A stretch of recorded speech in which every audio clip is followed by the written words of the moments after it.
Hello friends, welcome to SSC crackers. और इस channel पे फिर से आपका बहुत बहुत स्वागत है। एमटीएस 2022 एग्जाम के लिए जो है हम लोग इस वीडियो में मोस्ट एक्सपेक्टेड 50 एमसीक्यू क्वेश्चंस का यहाँ पर कंप्लीट रिवीजन करने वाले हैं। तो हैशटैग रिवीजन वीडियो में जो है आज आपके साथ जो होगा डिस्कस वो होगा मोस्ट एक्सपेक्टेड क्वेश्चंस का, जो कि बेस्ड है जो फर्स्ट फेज का एग्जाम हुआ था एमटीएस का 2 से लेकर 19 मई तक, उस पे बेस्ड उस पर आधारित के जो है एक्सपेक्टेड क्वेश्चंस यहाँ पर हम लोग डिस्कस करने वाले हैं। ओके, तो रेडी हो जाइए आप लोग और कमेंट करके आप जरूर बताएंगे कि आपका जो है कितना स्कोर आया है। ठीक है, आपका कमेंट देखकर ये पता चलेगा कि आपने कितनी प्रिपरेशन की है और आपने जो है कितनी मेरी वीडियोस देखा है। ओके, रेडी हैं आप लोग? तो चलिए स्टार्ट करते हैं हम लोग अपने फर्स्ट क्वेश्चन के साथ। पहला क्वेश्चन है कि per capita income for a nation is calculated by dividing the countries national income by it's dash. Okay, तो पर कैपिटा इनकम निकालने के लिए जो है कंट्री के जो नेशनल इनकम होता है उसको किसके साथ हमें डिवाइड करना पड़ता है। ठीक है, किसी राष्ट्र के लिए प्रति व्यक्ति आय की गणना देश की राष्ट्रीय आय को उसके डैश द्वारा विभाजित करके की जाती है। तो राइट आंसर होगा पॉपुलेशन। ठीक है, तो यहाँ पर क्या होगा, नीचे में पॉपुलेशन आएगा और टोटल नेशनल इनकम आएगा, तब जाके जो है पर कैपिटा इनकम आएगा। नेक्स्ट क्वेश्चन है कि which of the following best describes the nature of Indian economy. भारतीय अर्थव्यवस्था जो है वो किस टाइप का नेचर है, भारतीय इंडियन इकोनॉमिक का जो है वो क्या है नेचर, मिक्स्ड है या सोशलिस्ट है, कम्युनलिस्ट है या कैपिटलिस्ट है। तो ये आप अच्छे से जानते हैं कि मिक्स्ड इकोनॉमी है अपने इंडिया का। ओके, नेक्स्ट है the micro small and medium enterprises development act was passed in the year dash. तो किस ईयर में पारित किया गया था, है ना, शॉर्ट फॉर्म क्या होता है, एमएसएमई। तो ये एक्ट जो है एमएसई डेवलपमेंट एक्ट, ये कब पास हुआ था, तो ये हुआ था कौन से ईयर में, 2000 में जो है 2006 में जो है पास हुआ था। ये 2006 होगा यहाँ पर राइट आंसर। 2006 में जो है एमएसएमई डेवलपमेंट एक्ट पास हुआ था। नेक्स्ट है which of the following is not a primary activity. तो ये जो चार ऑप्शंस दिया हुआ है इसमें से कौन सा प्राइमरी एक्टिविटी नहीं है। ध्यान से ऑप्शन को देखना है, कौन सा वो एक्टिविटी है जो प्राइमरी एक्टिविटी में नहीं आता है। तो कंस्ट्रक्शन जो है ये हमारा प्राइमरी एक्टिविटी में नहीं आता है। ओके, एग्रीकल्चर, माइनिंग, फिशिंग, ये सब हमारा प्राइमरी एक्टिविटी है। नेक्स्ट है कि based on economic activities how many sectors are there in Indian economy. तो कितने सेक्टर हैं हमारे इंडियन इकोनॉमी में। ऑप्शंस को देख के आपको समझ में आ जाएगा कि क्या होने वाला है करेक्ट आंसर। यस, तो बी फॉर क्या है, भोलेनाथ, यानी कि ऑप्शन नंबर बी होगा यहाँ पर करेक्ट आंसर। तो जिसका भी आंसर बी आया है तो वो होगा यहाँ पर राइट आंसर। तीन टाइप के सेक्टर हैं, प्राइमरी, सेकेंडरी एंड टर्शियरी, जो है ये तीन टाइप के हमारे सेक्टर हैं। नेक्स्ट है कि what does GNP stands for.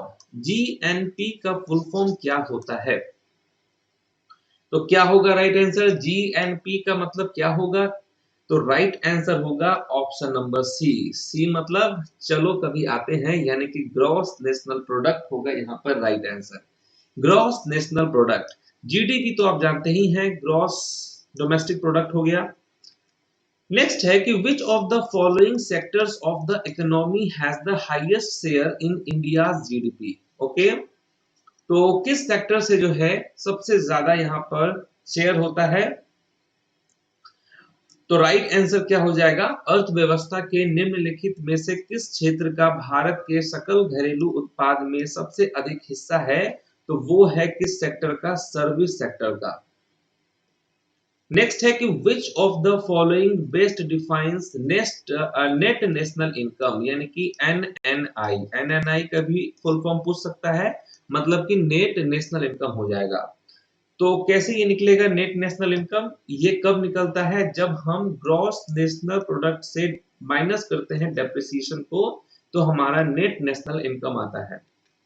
Next है कि eight which rate reserve bank of India borrows money from commercial bank.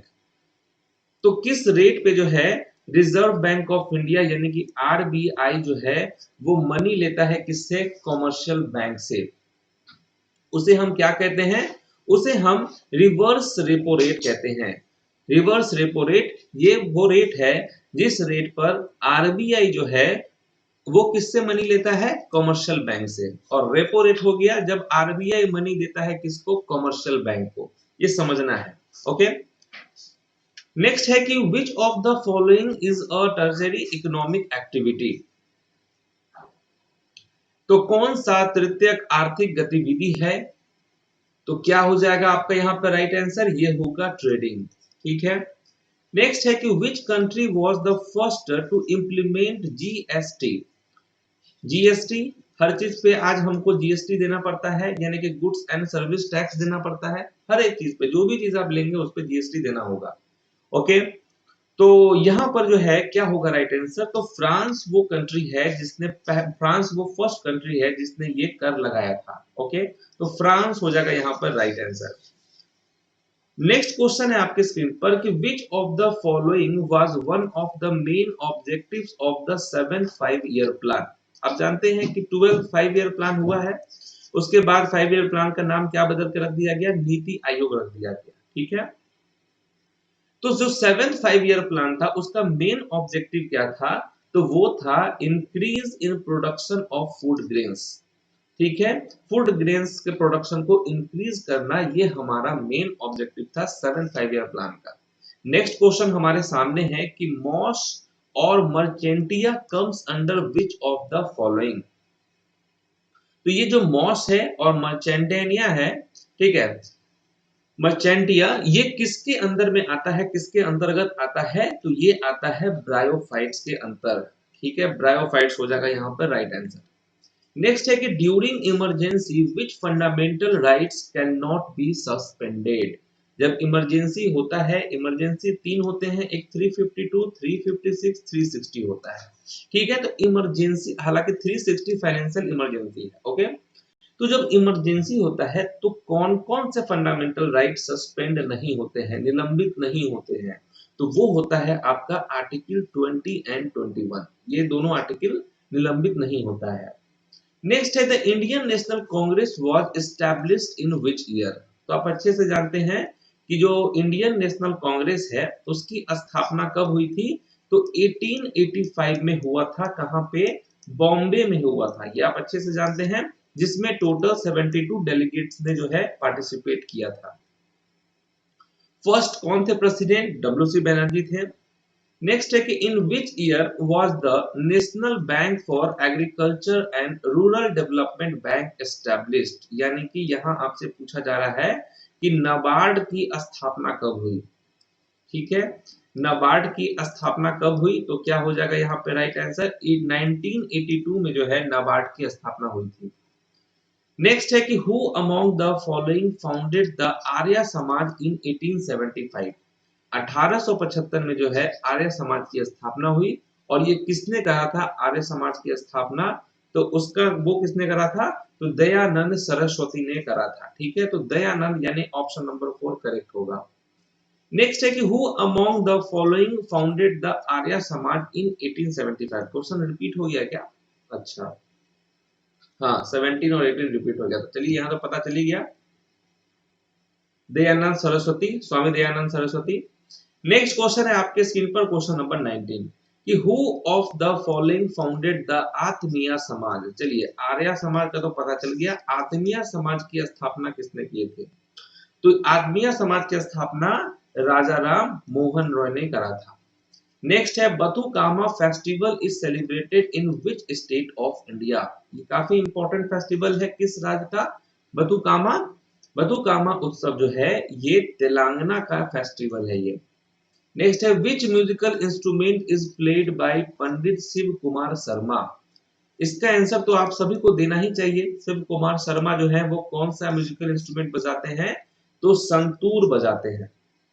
Next है रजत रंगनी वॉज रिटेन बाय। तो रजत रंगनी जो है ये किसके द्वारा लिखी गई है?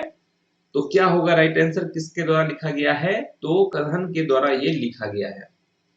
नेक्स्ट है Panchatantra was written by. Panchatantra किसके द्वारा लिखा गया है, किसने लिखा है ये पंचतंत्र? तो ये आप जानते होंगे कि विष्णु शर्मा ने इसकी रचना की है। नेक्स्ट है Harshacharitra. Harshacharita was written by. तो ये हर्षचरित्र जो है ये किसके द्वारा लिखा गया है? ये भी क्वेश्चन बार बार पूछा गया है, तो आपको पता होगा कि बाणभट्ट के द्वारा ये लिखा गया है। नेक्स्ट है Shakuntala was written by. Shakuntala किसके द्वारा लिखी गई है? ये भी शकुंतला जो है ये काफी फेमस नॉवेल है। ये किसने लिखा है, इसकी रचना किसने की है? तो कालिदास ने की है। नेक्स्ट है what is the name of Pandit Ravishankar autobiography. Pandit Ravishankar जो कि आप जानते हैं कि सितार बजाते हैं, इनकी जो ऑटोबायोग्राफी है मतलब कि आत्मकथा है, उसका क्या नाम है? तो ऑप्शन देख के बताइए क्या होगा।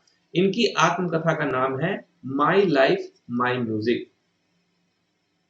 नेक्स्ट है which of the following is the autobiography of Maulana Abul Kalam Azad. मौलाना अबुल कलाम आजाद की आत्मकथा का क्या नाम है? इसका भी आंसर आप सबको पता होगा कि ये जो मौलाना अबुल कलाम आजाद है, इनकी आत्मकथा का नाम है इंडिया विंस फ्रीडम।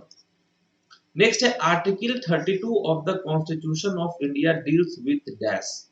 तो आर्टिकल 32 ये किससे रिलेटेड है?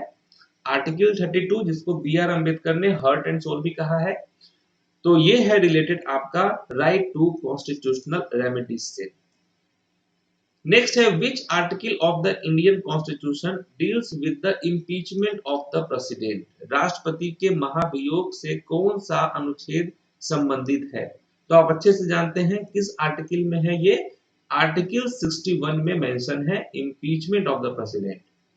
नेक्स्ट है फाइनेंस कमीशन, ये किस आर्टिकल से रिलेटेड है? भारतीय संविधान के निम्नलिखित में से कौन सा अनुच्छेद वित्त आयोग की नियुक्ति का प्रावधान करता है? 280 होगा यहाँ पर राइट आंसर। नेक्स्ट है which Indian state has the lowest population density as per the census 2011। यहाँ पर लोएस्ट पॉपुलेशन डेंसिटी की बात हो रही है, हाईएस्ट पॉपुलेशन डेंसिटी की बात होती तो इसका जवाब होता बिहार। लोएस्ट की बात हो रही है तो अरुणाचल प्रदेश होगा यहाँ पर राइट आंसर। ठीक है। नेक्स्ट है Charak is known as the father of dash. Charak को किसके पिता के रूप में जाना जाता है? चरक का नाम आपने डेफिनेटली सुना होगा। Charak is known as the father of Ayurveda होगा यहाँ पर right answer. The Arjuna award started in which year. Arjuna पुरस्कार किस वर्ष में शुरू हुआ? अर्जुन पुरस्कार जो है ये किस वर्ष में शुरू हुआ है? तो देखिए 1961 में ये स्टार्ट हुआ है। नेक्स्ट क्वेश्चन है सुमंग लीला फेस्टिवल। सुमंग लीला फेस्टिवल जो है ये किस राज्य से संबंधित है? सुमंग लीला उत्सव निम्नलिखित में से किस राज्य से संबंधित है? तो ये जो संबंधित है वो है मणिपुर से।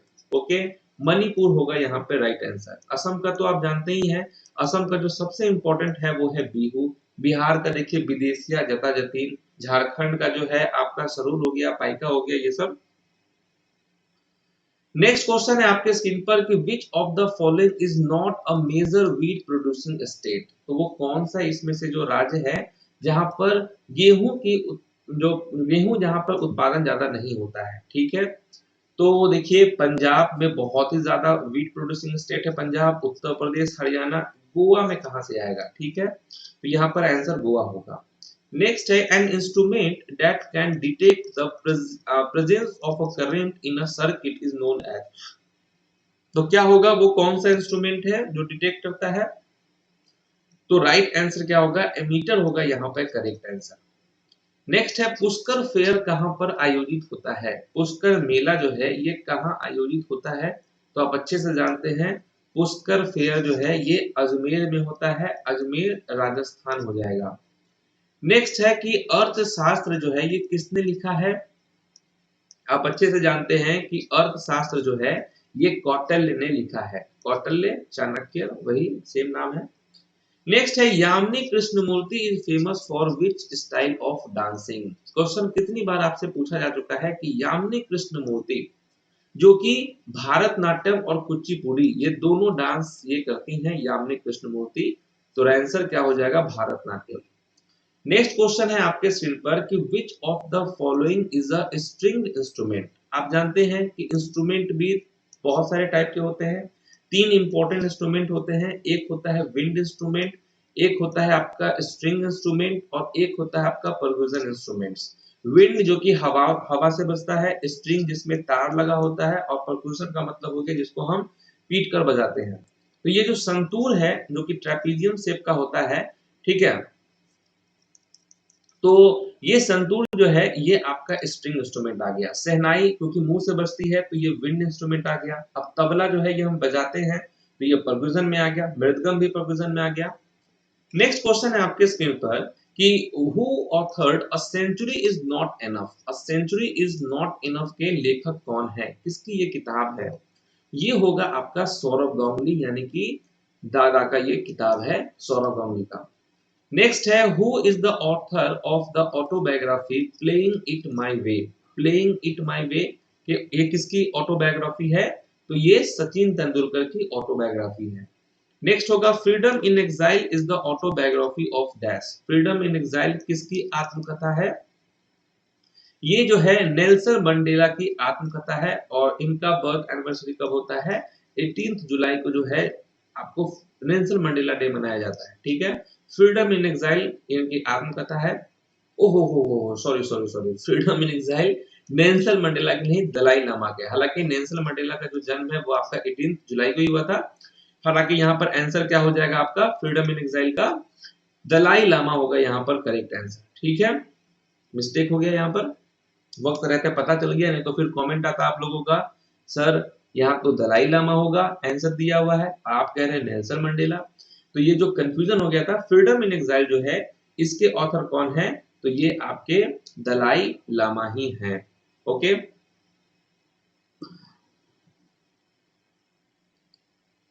अरे एक मिनट,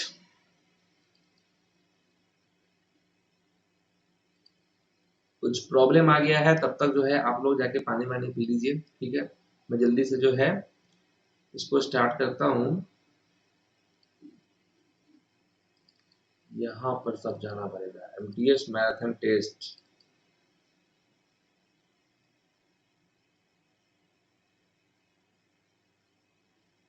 कभी कभी एरर आ जाता है, तो आप लोग ज्यादा परेशान नहीं होना है, ठीक है, ज्यादा कमेंट नहीं करना है। अब ये बताओ कितने नंबर क्वेश्चन पे थे हम लोग? ये सब तो क्वेश्चन हो ही चुका था आप लोगों का। अभी हम लोग क्वेश्चन नंबर मेरे हिसाब से 40 कौन से क्वेश्चन पे थे? कहाँ के दलाई लामा, इनकी वजह से ये सब गलती हो गया। हाँ, यहाँ हो जाएगा राइट आंसर, दलाई लामा हो गया आपका। अब चलिए नेक्स्ट क्वेश्चन पे हम लोग चलते हैं। कौन सा क्वेश्चन है? अभी भी प्रॉब्लम है क्या? हाँ, हु रोट द बुक गुलामगिरी। ये जो गुलामगिरी है ये किसने लिखी है? इसका क्या होगा राइट आंसर? राइट आंसर क्या होने वाला है गुलामगिरी का?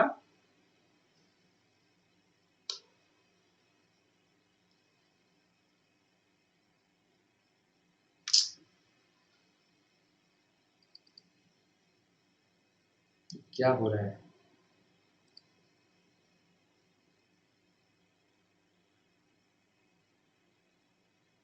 क्यों होता है ऐसा?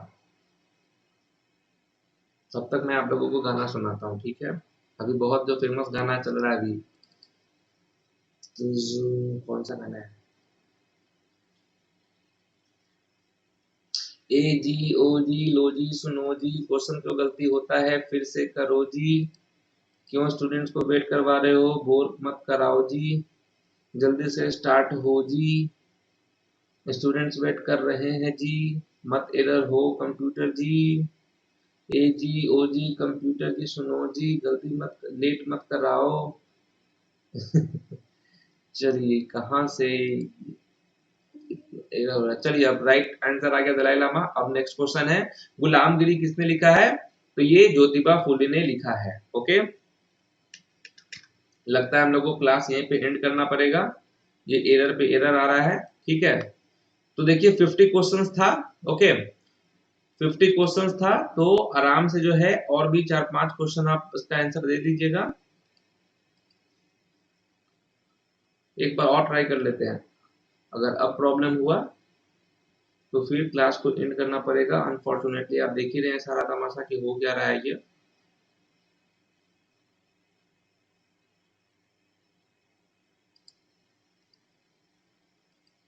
लगता है दलाई लामा जी गुस्सा गए कि जब मेरा आंसर था तो तुमने नेल्सन मंडेला क्यों बोला।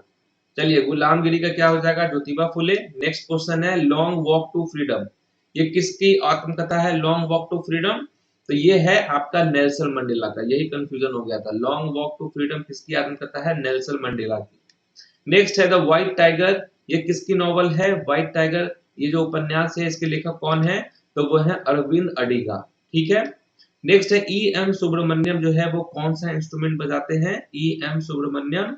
तो इसका राइट आंसर क्या हो जाएगा? तो घटम होगा यहाँ पर करेक्ट आंसर। नेक्स्ट है हरि प्रसाद चौरसिया। हरि प्रसाद चौरसिया जो है वो कौन सा इंस्ट्रूमेंट बजाते हैं? ये क्वेश्चन बार बार पूछा गया आपसे। शहनाई सॉरी बांसुरी होगा यहाँ पर करेक्ट आंसर।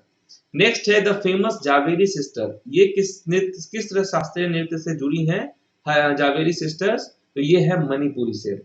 नेक्स्ट है लॉर्ड वेंकटेश्वरा टेम्पल। ये किस राज्य में स्थित है लॉर्ड वेंकटेश्वरा टेम्पल? तो ये आंध्र प्रदेश में स्थित है। ओके, जैसे तैसे जो है क्लास को यहीं पर समाप्त किए हैं। तो अब आप लोगों से मिलेंगे कल एक नेक्स्ट क्लास में। तब तक के लिए जो है all the best. Score comment करके आप लोग